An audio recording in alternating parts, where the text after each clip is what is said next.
Hi everybody, welcome back to Fiat Barcelona. My name is Dave Vellante, I'm here with Bob Laliberte. Savannah Peterson is also in the house. You're watching theCUBE's Day 2 coverage of MWC 2025. Sanjay Uppal is here, he's the Senior Vice President and GM of VeloCloud at Broadcom. Good to see you again, it's been a while. Nice to see you too. Last summer, we sat down, the end of the summer. Of course, the tradition is we go to VMware Explore, formerly VMworld, and that's right. We talked about all the action going on the Edge, and of course, big Edge show here, but you guys got some news. We do. You announced the news today. That's right now. Give us the hard news, let's start there. So we announced our VeloSky product, which is our new product for convergence. And essentially what it does is, for telecom operators who are supplying technology and services to enterprises, it allows them to go on an application by application basis and combine or converge these networks together. So usually convergence is about business convergence. You get one bill and your fixed and your mobile and your TVs on a single bill. Right. But here what we are doing is true technological convergence on the basis of applications. So for your most important applications, like if you're a healthcare provider, the application that drives the respirator is very important. So you can combine the networks together for that application, but may not be for the web browsing application. So it really gives an application level quality of service, which the telecom operator can charge more for. And we'll talk about application slicing in a minute, but that's the focus of VeloSky. Okay, so is that the business case, is monetization, or is it also, there's there cost savings associated with that? There is a cost savings, but I think the primary focus for this is monetization, because as we know, just walking around this show, the monetization of 5G has not really happened as the way that people thought it would. But this is one play for monetization because it talks directly to the applications that enterprises want to accelerate. Telcos have consistently struggled with monetization. Yep. They're great at connectivity, they get out of their swim lane, but this seems like a natural progression for them. Yeah, that's what we're expecting and hoping. Yeah. And when you're talking about convergence, just for everyone that's watching, we're talking about the ability to combine fixed lines, wireless, right? So 5G cellular, even satellite, to ensure that your applications are able to be maintained in an optimized state. Correct, you can combine two 5Gs together, you can combine satellite with 5G or with fiber, in fact, any type of network. And what's also really cool about this is that even a single link, you can make it perform better. But of course, the whole idea is about converging different links together on the basis of applications. Right, so it's not only the traditional high availability play, it's also an optimized performance play that you get out of this as well. Absolutely, so we say application level QoS, but the end user, whether it's a machine or an agent or a human being, will get better quality of experience, or QoE. Yep, absolutely, yeah, that's so important, especially for the telecom providers, right? That's something they're always striving for. Yep. This is really well timed because we're in an age of AI.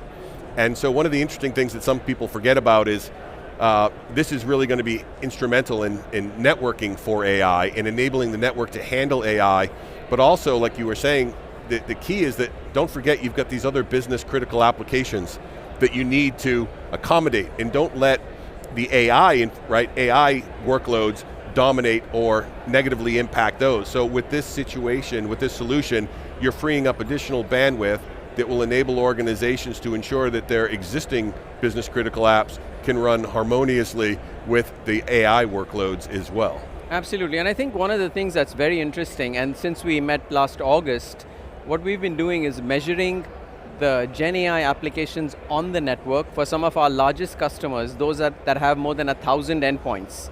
And what we are finding is that the traffic stream of these applications is very different from normal web applications.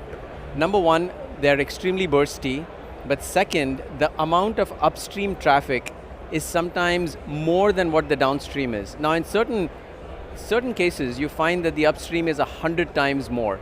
Now you would think 100 times more, how can that be possible? But here I have my pair of Meta Ray-Ban glasses. Now these are meant for the consumer, but you know, these glasses, they have video in the upstream direction and audio in the downstream. So I put them on, and I can say, what am I looking at? Or I can say, take a video, take a photo. And these can live stream in the upstream direction, they can do translation, and in the future you can ask, who's this person? And and of course there's a privacy angle to it. Yeah, sure. But 100 times more upstream than downstream. Now, they've sold about 2 million of these, they're going to make another 10 million this year, And if this becomes the type of endpoint, this is a Gen AI endpoint. It talks to Gen AI in the back end, whether it's a large language model or a small language model. So now you think there's so much more traffic going upstream than there is downstream. And the networks are not built for that. Networks are built for a lot more downstream than upstream. So this is... And then, I understand the privacy thing, but also, what's this building? What is this monument? You ask the local people out there, like, I don't know, some monument. Ask me that in Boston, I'm like, I don't know. Yeah, you walk into a shop and say, how much does that cost? And by the way, how much does it cost on your favorite online shopping experience? And you can do a comparison match right there. So it's just the amount of things that you can do with this, and this is only one example. It doesn't even have video in the downstream direction. But just saying that Gen AI applications are much more upstream, and then when agents come in, these agents are going to be distributed across the network. They want to talk to one another. They need low latency. They need the quality of service. So we want to get VeloCloud to be the network for agentic AI.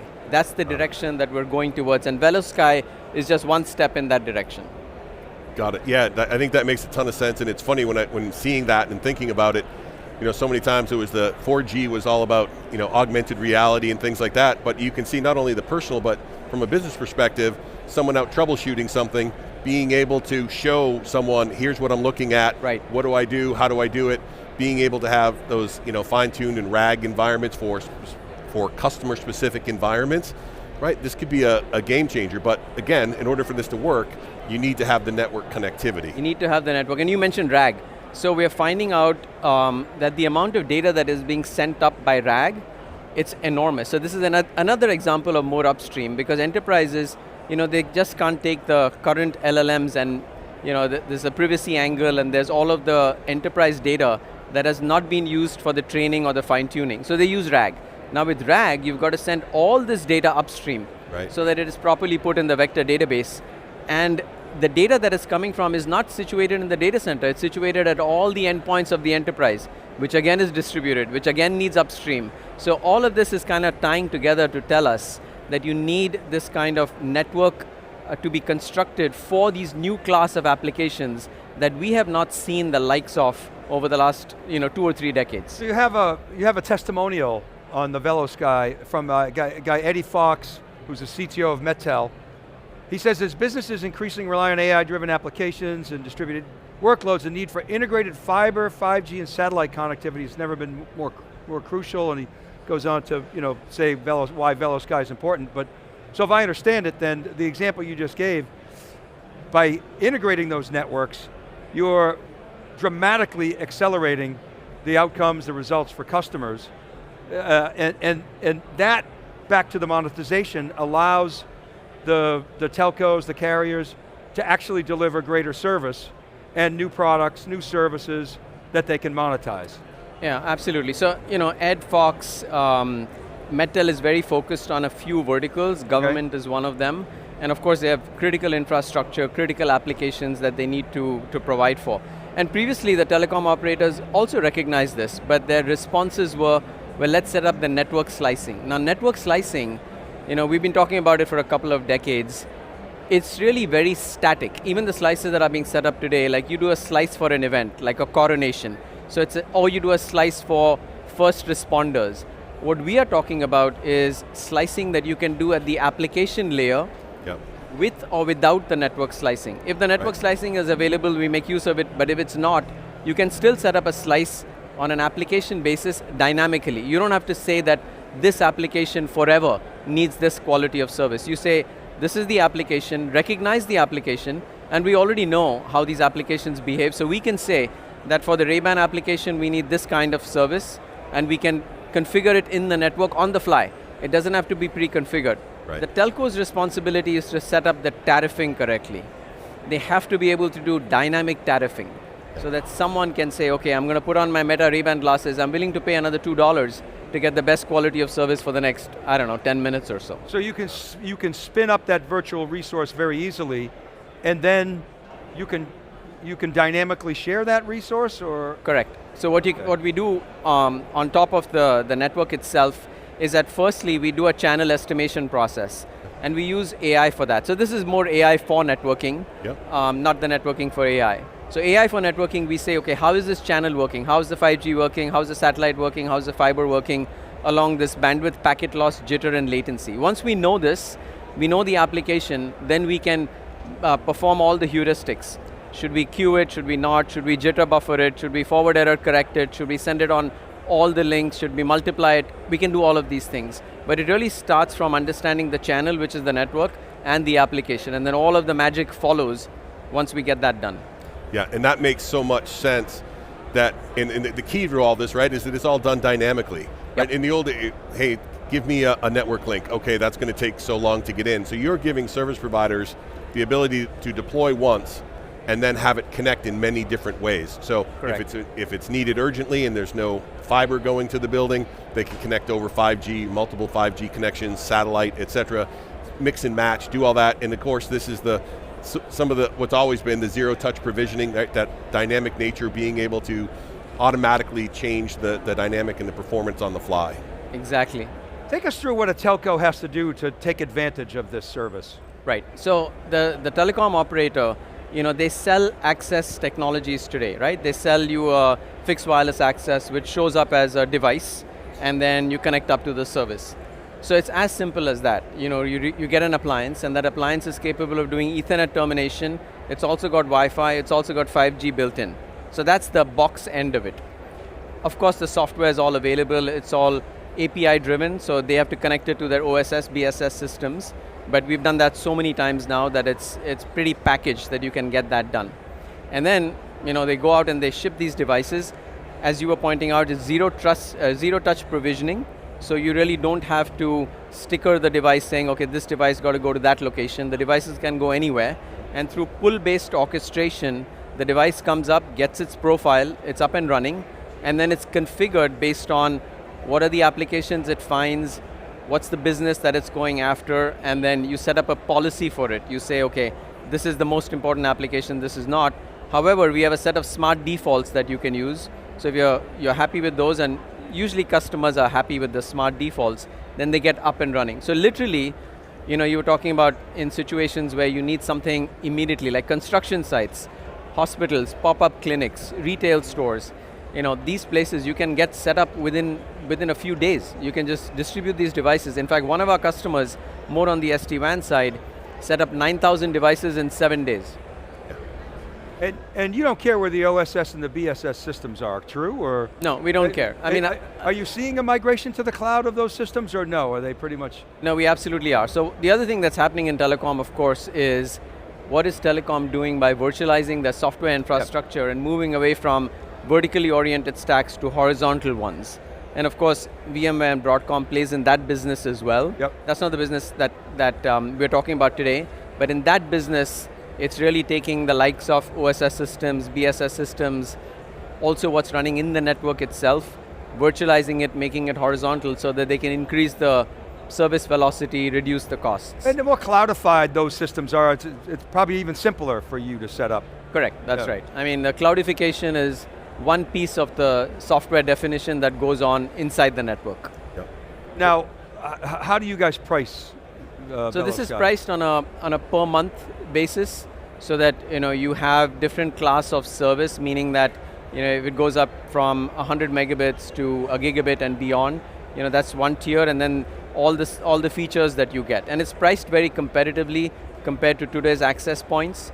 And of course, based on volume, if you get by 500 or 1,000 or 10,000, there'll be different pricing. But it's really on a per month, per user basis. Okay. And you've got stuff in the field. I mean, it sounds like some reference accounts. Yeah, we do have Vodafone and Mettel that have been quoted in the release. So we are out there talking to a whole bunch of telcos. That's the reason I'm here as well. What are they saying? So they're pretty excited about this. As you saw with both Vodafone and Mettel, I wanted to pick one in the United States and one here to just get us going. And I think it's looking very, very, very, very strong right now. Now, there's also an aspect of security to this, if I'm not mistaken, as well, right? So, in addition to having the zero-touch provisioning for all the network and the application performance, et cetera, there's also a firewall that gets added to this as well, correct? Correct. So there's an enhanced firewall that comes with the device itself, and this is security to prevent someone from breaking into wherever this access point is and the resources that are sitting behind. But the connection between the access device, the appliance itself, and the rest of the network, that's also encrypted, it's secure, and then of course you can have enhanced value that you can bring in when you add things like CASB and DLP, which are also future options for the VeloSky service. Yeah, it's hard to mention connectivity without secure connectivity being part of that conversation. Absolutely, and even with the Gen AI applications as we talked about, when you do RAG, the enterprise doesn't want certain types of data to be leaking, so data leak prevention becomes really important. Again, data leak prevention is not thought of when you get fixed wireless access today. Right. You know, they don't. It's not in the lexicon of people who provide you with that service, but it is critically important, right? You know, if someone connects up to your fixed wireless access and is leaking away some document, you cannot let that happen. Now, do you have to get another system to be able to enforce it? You shouldn't have to. With this system, you can get application layer security as well as the application layer performance. And as you go from sort of chat, you know, RAG-based chatbots to agentic systems, that becomes even more important, right? I mean, the agentic is going to be, I think, a tsunami of change that is coming across us, because, you know, today's agents, like there's this company, a small company in Silicon Valley called Crew AI. Yeah, sure, we know them. You know, right? Yeah. You know, you can set up these agents. But those agents, you set it up and they're all located in the same place. They're located on your laptop or they're located in the data center in one rack. That's not the interesting part of agents. The interesting part is going to be when the agents are distributed across the network. This agent is talking to that one, waiting for the response, and then behind the agent is sitting a small language model or a large language model. When you do that, then the interaction between these agents is dependent on the network.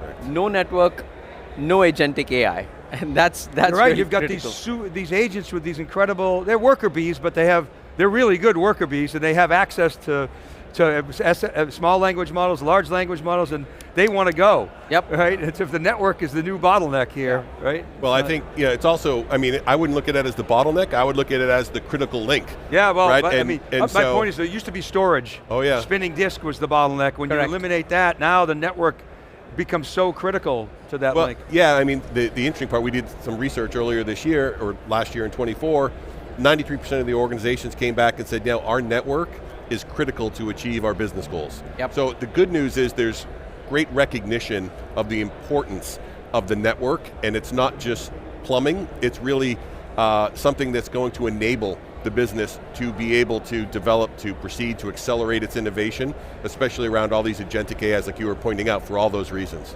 Exactly, and the telecom operators really have wanted to play and have a role that is business relevant, not just to provide the bits and the plumbing, because really the enterprises don't care about what's the bit error rate on my MPLS connection. They want to know that this application works, that the agents are going to talk to one another, that their ERP is going to function, and this gives telcos a calling card to be relevant in the CXO level conversations that are happening, because generative AI applications, 2025 is the year that so many enterprises are rolling them out. Now, not rolling them out in full production, but they're testing them. They're doing in pilots. They're trying to get the ROI. And if the network doesn't work, then the application is not going to work. So this is the time for telcos to engage in those conversations to say, hey, same thing happened with SaaS when the network wasn't ready, gave rise to SD-WAN. Same thing is going to happen now with Gen AI applications. If the network is not ready, then those applications won't work. But if the network is ready, with the likes of VeloSky and VeloRain, then you can get your Gen AI apps to work. Yeah. That can pave the way for your ROI and TCO and all of these calculations. Absolutely. Broadcom, half software now. We had VJ on earlier. Last year we had Charlie Kawas on. Of course, semiconductor guys, 50% of the business roughly is now software. That's right. Pretty remarkable transformation, and it seems to be going quite well. Yes, I mean, this is all the vision of our CEO. And of course, Broadcom, what do we say? Connecting everything, right? And so there's the software part of it, there's the semiconductor part of it, bringing together for telcos, everything from the chips that VJ and Ram and people like that are making to the upper layer software that we are. Amazing. Sanjay, thanks for coming by theCUBE. Great to see you again. Yeah, it's great to see you guys. Thank you. Appreciate it. All right, keep it right there. We'll be back. Bob Laliberte, Dave Vellante, and Savannah Peterson live from MWC 2025. You're watching theCUBE, Day 2's coverage. Right back.